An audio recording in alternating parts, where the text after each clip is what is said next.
बिस्मिल्लाहिर्रहमानिर्रहीम। अस्सलामुअलैकुम everyone. YouTube में काम करते करते आप सब लोग मेरी फ़ैमिली बन चुके हैं। आप लोग हमारी फ़ैमिली हैं। अब मैं आपको एक बात बताना चाहती हूँ, आपसे एक बात शेयर करना चाहती हूँ। ये जो मीठी ईद गई है, ये मेरे पापा के जाने के बाद पहली ईद थी। हमारे पापा के जाने के बाद यूट्यूब में काम नहीं करना चाहते थे, इस चैनल में काम नहीं करना चाहते थे, लेकिन बहुत सारे लोगों का बहुत शुक्रिया। बहुत से लोगों ने हमें कहा कि चैनल को बंद नहीं करो, चैनल पे काम करो। लेकिन कुछ लोग ऐसे हैं, ये जो हमारी मीठी ईद गुज़री है, ये मेरे पापा के जाने के बाद पहली ईद थी। हमारी पूरी ज़िंदगी में ये पहली ईद थी जिसमें मेरे पापा नहीं थे हमारे साथ। ये जो कमी थी हमारी ईद में, कोई पूरी नहीं कर सकता और ना ही ज़िंदगी भर पापा की कमी पूरी होगी। कुछ लोगों ने कहा तुमने अपनी पहली ईद क्यों बनाई। अब आप सब मेरी फैमिली हैं, हमारे पापा नहीं हैं, तो सबसे ज़्यादा तकलीफ़ हमें होगी या किसी और को होगी। अब आप खुद बताएं कि एक पल लम्हा हमारा ऐसा नहीं गुज़रता जिसमें हमारे पापा हमें याद ना आते हों। हमारे पापा हमें बहुत सपोर्ट करते थे हमारे इस चैनल पे।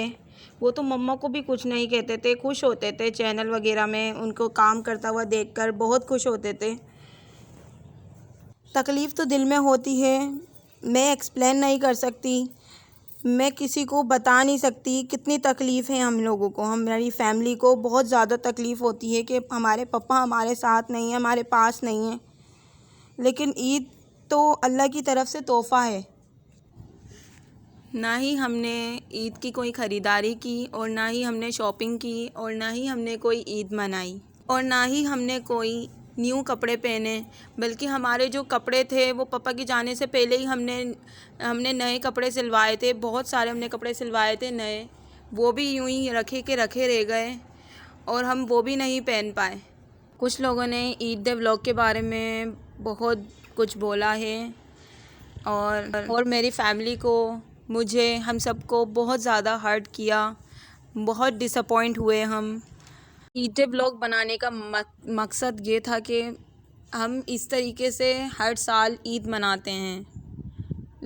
ये नहीं था कि आप लोग रॉन्ग वे में लेके जाएं ईद डे व्लॉग को। ईद डे व्लॉग में आप देख सकते हैं मैंने ज़्यादातर बच्चों को ही दिखाया है और ईद तो बच्चों की ही होती है ज़्यादातर। और मेरा कुछ आपको बोलने का अंदाज़ ऐसा लगा होगा कि मैं ज़्यादा हैप्पी हूँ, बहुत खुश हूँ। असल में मैं बोलती ही इस तरीके से हूँ, मेरा अंदाज़, बात करने का अंदाज़ ही ऐसा है, तो आप लोगों को लगता है कि मैं बहुत ज़्यादा खुश हूँ, हैप्पी हूँ। ऐसा नहीं है। पेरेंट्स को खोने का दुख तो बच्चों को ही होता है, ज़्यादा उनकी फैमिली को होता है, उनसे ज़्यादा दुख तो किसी को भी नहीं हो सकता। चैनल में ना काम करने से हमें बहुत लॉस हो रहा था, बल्कि हमने तो छोड़ी हुई थी। 1 मंथ तक हमने कोई काम नहीं किया था चैनल में, हमें बहुत लॉस हुआ और हमारे जो मिनट थे चैनल के वो भी बहुत कम हो रहे थे। तो बहुत से लोगों ने बोला कि चैनल में काम करो, तुम काम क्यों नहीं कर रहे हो, तुम्हारा बहुत लॉस हो रहा है चैनल में। इस वजह से हमने काम किया। उन सब का बहुत शुक्रिया जिन्होंने हमें सपोर्ट की, बहुत बहुत शुक्रिया। सबको किसी की खुशी में खुश होना चाहिए और किसी के गम में शरीक होना चाहिए। जिसकी जो चीज़ खो जाती है दुख उसी को होता है। हमारे पापा हमें छोड़ के चले गए, दुख हमें ज़्यादा है, बहुत ज़्यादा है इस बात का। मेरे पापा एक बहुत अच्छे इंसान हैं, इनकी जगह तो कोई भी नहीं ले सकता। वो बहुत ज़्यादा सब्र करने वाले, खुश इखलाक, अच्छे मिजाज और 5 वक्त के नमाजी, बहुत अच्छे इंसान थे मेरे पापा। पाक सबके माँ बाप का साया उनके सर, बच्चों के सर पे सलामत रखे, उन पे बनाए रखे। अल्लाह पाक किसी से भी, किसी बच्चों से भी उनके पेरेंट्स नहीं छीने। मम्मा को भी बहुत दुख होता है और मम्मा हमें दिलासा देती हैं, हमें सब्र देती हैं और हम भी मम्मा को सब्र देते हैं।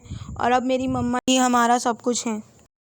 हम कभी भी इस बात को एक्सेप्ट नहीं कर सकते कि हमारे पापा हमारे साथ नहीं हैं। वो हमारे साथ हैं, हमारे पास हैं, हमारे दिलों में अभी तक वो ज़िंदा हैं।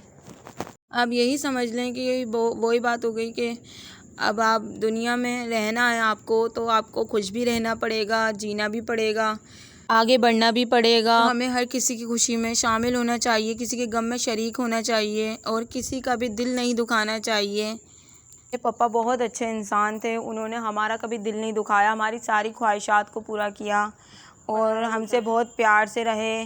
परहेज़गार भी थे, सब्र करने वाले थे और बहुत मासूम से भोले भाले से मेरे पापा थे। बहुत अच्छे इंसान थे और वो बेटियों से भी बहुत प्यार करते थे। मेरे प्यारे पापा ने हम बहन भाइयों को किसी भी चीज़ की कमी नहीं होने दी। हमने जो मांगा, हमने जो चाहा, हमें उन्होंने दिया लाके।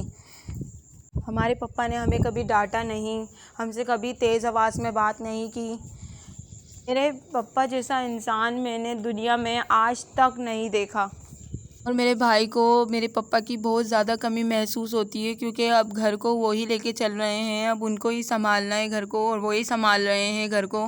अल्लाह पाक मेरे भाई को सेहत दे, तंदुरुस्ती दे, लंबी उम्र करें, आमीन। ईद ब्लॉग में मैंने जैसे कि आपको जिस तरीके से मैंने आपको बताया है, मैं बहुत खुश लग रही हूँ, बहुत हैप्पी लग रही हूँ।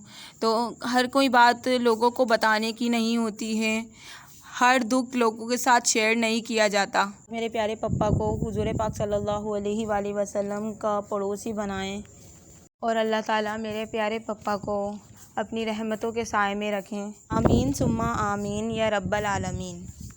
अल्लाह पाक मेरे प्यारे पापा हाजी अमीन मोहम्मद की कब्र को जन्नतुल फिरदौस के बाग में से आला बाग एक बाग बना दें, आमीन सुम्मा आमीन। और मेरे पापा के दर्जात को बुलंद दर्जा अता फरमाएं अल्लाह पाक, आमीन। और मेरे पापा को करवट करवट जन्नत नसीब फरमाएं, आमीन सुम्मा आमीन।